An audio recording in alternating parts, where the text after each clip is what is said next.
Some who climb the very highest still wait for the day the world discovers they never truly belonged.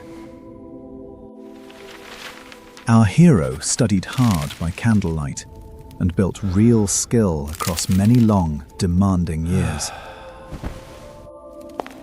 At last, the long-awaited reward arrives, and the shining golden laurel is pressed before an applauding court. Yet the very first feeling is not joy, but a cold dread, asking when everyone learns the truth. Every single triumph feels like a clever trick, as though a lowly pretender fooled the wise about the crown.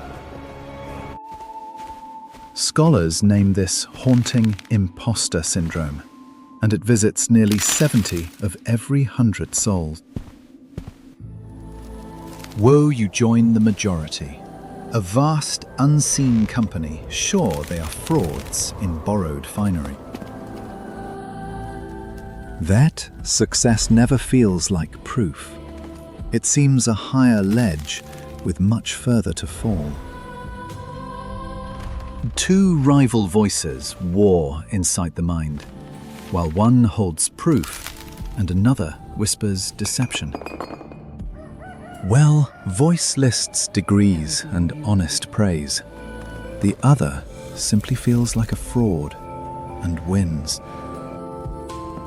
This is the old riddle of warring truths, where reality calls you able and doubt names you false. The mind is a cunning advocate that always wins, arguing from within and knowing every fear. You prepare and then succeed, and the mind still sneers that masters never prepare. The very effort that carried you now becomes the proof against you, as if skill were cheating.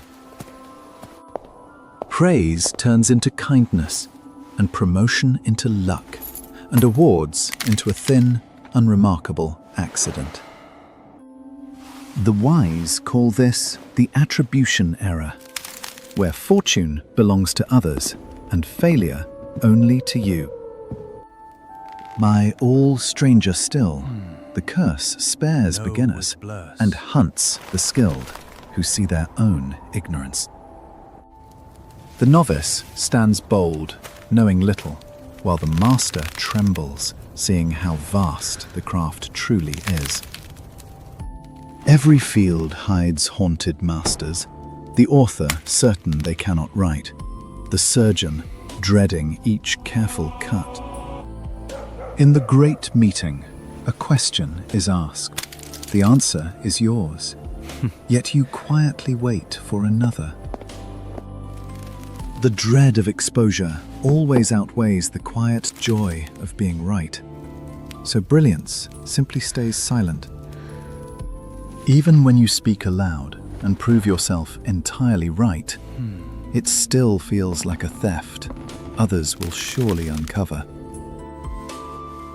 If not, becomes a prison, for anything less than flawless proves you never truly belonged here. So you overwork and over-prepare, yet still the victory is dismissed as merely long hours. The mirrors make it worse, showing everyone serene and golden, while you feel cracked and afraid. You weigh your hidden turmoil against their polished masks, missing the same tremor beneath each. The confident are also guessing, quietly afraid, equally sure of exposure behind a better disguise. Nev's doubt, held gently, has worth. It guards against arrogance and keeps you always learning. Here the tale turns, for the fear is not the enemy, only the excess that becomes a cage. So set the mask down, for feeling like a fraud is the quiet sign you dared something worthy.